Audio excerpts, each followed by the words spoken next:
शुक्रिया आपका तमाम तर तफसीलात के लिए। दिल्ली के मिलेनियम कब्रिस्तान की 10 एकड़ अराजी गायब होने के हवाले से न्यूज़ 18 उर्दू को एक्सक्लूसिव दस्तावेजात मिले हैं। दस्तावेजात के मुताबिक कब्रिस्तान 14 एकड़ अराजी पर मुश्तमिल है।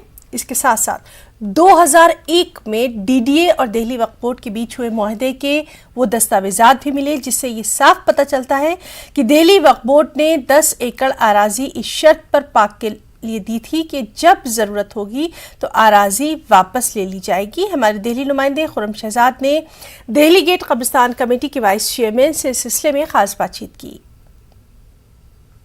दिल्ली में कब्र के लिए 2 गज ज़मीन मिलना मुश्किल हो रही है।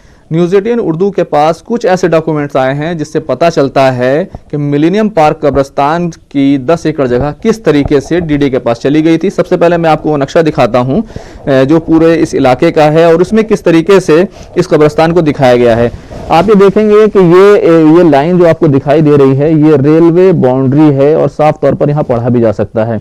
यहाँ पर ये दूसरी जगह है, लेकिन साफ तौर पर अलॉटेड फॉर मुस्लिम ग्रेवयार्ड ये यहाँ पर लिखा हुआ है। 14 एकड़ की जगह है, तमाम रकबा तमाम चीज़ें इसमें दिखाई गई हैं, ये चीज़ें हैं। लेकिन ये अब मौके पर अगर आप देखेंगे वहाँ पर तो सिर्फ 4 एकड़ कब्रिस्तान है। हमारे साथ इंतज़ार नईम साहब मौजूद हैं। इंतज़ार साहब, जब ये जगह 14 एकड़ थी तो अब वहाँ 4 एकड़ कैसे बची, किस तरीके से ये डीड हुई थी कब्रिस्तान कमेटी को? देखिए, एक बहुत दिलचस्प बात है कि 1964 में गवर्नमेंट ऑफ इंडिया ने कब्रिस्तान कमेटी को ये 14 एकड़ ज़मीन कब्रिस्तान के लिए अलॉट की थी। और एक बहुत अहम बात यह है कि जो डीड कब्रिस्तान कमेटी का नाम हुई है उसमें ये वाज़ेह तौर पे लिखा हुआ है, the land shall be use solely for the purpose of symmetry for Mohammedans, यानी ये ज़मीन और ये कब्रिस्तान सिर्फ तदफीन के लिए ही इस्तेमाल की जा सकेगी। लेकिन एक सवाल ही आता है कि इस्तेमाल की जा सके, ये लिखा है, लेकिन वक्फ बोर्ड ने 2001 में किस तरह से इसमें मुआहदा कर लिया डीडीए के साथ जाकर और उनको 10 एकड़ जगह दे दी। डीडीए की नारवा कोशिशें इस शहर में बहुत मारूफ हैं, बहुत मशहूर हैं। डीडी ने गलत तरीके पर वक्फ बोर्ड से एक एग्रीमेंट किया और वक्फ बोर्ड को भी उस एग्रीमेंट में शामिल होना ही नहीं चाहिए था। लेकिन बहरहाल जो कुछ हो गया, उस एग्रीमेंट में भी ये लिखा हुआ है कि जब कब्रिस्तान को ज़रूरत होगी ये अपनी ज़मीन वापस ले सकेंगे। तो अब इस सिलसिले में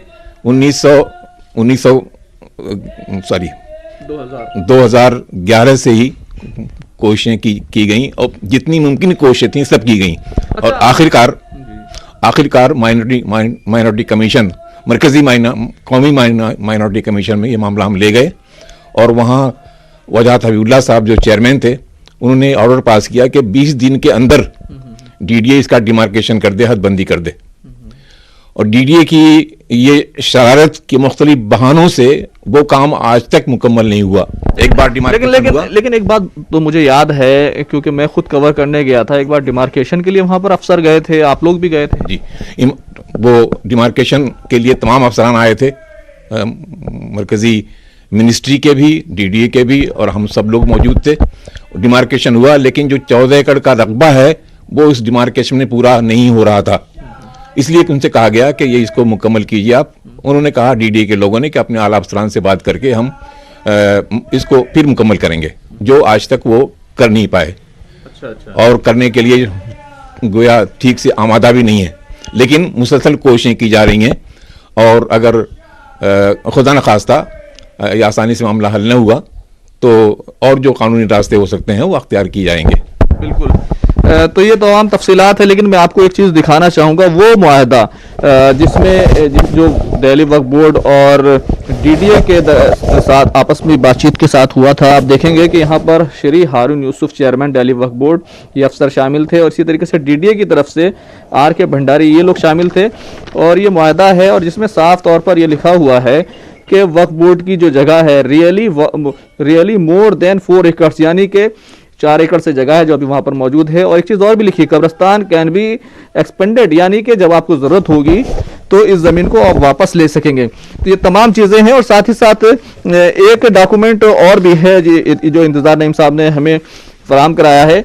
ये तमाम अफसरान हैं जिसमें कई मुस्लिम अफसरान भी हैं, जिसमें अजीमुल हक हैं, काजी अजहर अहमद हैं। तो ये तमाम लोग हैं जो इस पूरे प्रोसेस में शामिल थे और यही वजह है कि कब्रिस्तान डीडीए के पार्क में शामिल हो गया और अब क्योंकि दिल्ली में तदफीन के लिए जगह नहीं है, इसलिए कब्रिस्तान कमेटी चाहती है कि हमें वापस कर दिया जाए।